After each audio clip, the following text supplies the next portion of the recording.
Released in June 1985, just a month before the Amiga, the Atari ST was its biggest rival, and it would also undercut it.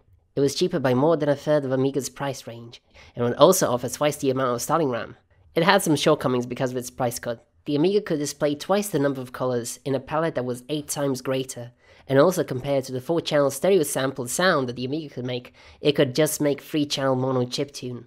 But as the low-price champion that the ST was, these were all sacrifices worth having.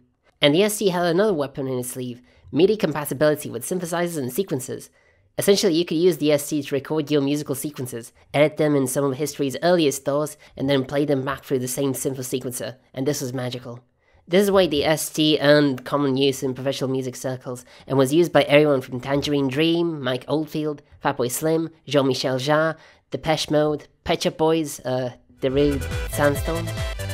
Noting these possibilities was one Eckhard Kruse, who as a teen got an ST and wanted to practice his programming skills, at a time when there was still barely any software for the ST. There weren't even any programs for programming yet.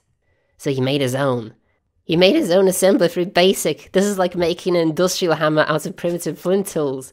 And then he used his new assembler to make a music editor, and then used that music editor to create the Grafik und sound demo in November of 1986. It might seem dumb and simple, but this was really amazing. It demonstrated all the sound and animation capabilities of the Atari ST, all while these Sesame Street-like characters played a jam session together.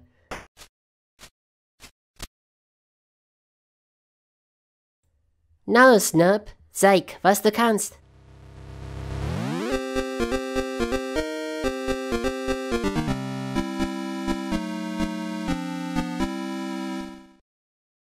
Hau rein, Soll.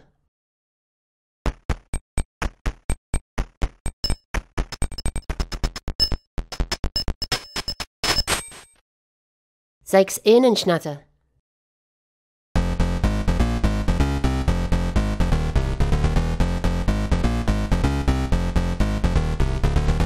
Alles klar? 1, 2, 3, 4!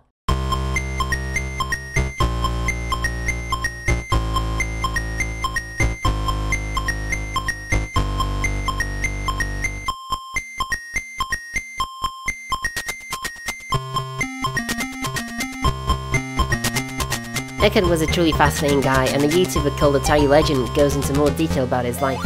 You can also write to him since he left his address in the demo itself, although something tells me this might be outdated. The Grafik und sound demo was amazing because it was one of the early examples of users, not industry heads, coding their own tech demos for no other purpose other than it just looks beautiful. And you have no idea what kind of domino chain that would turn into. Love and respect.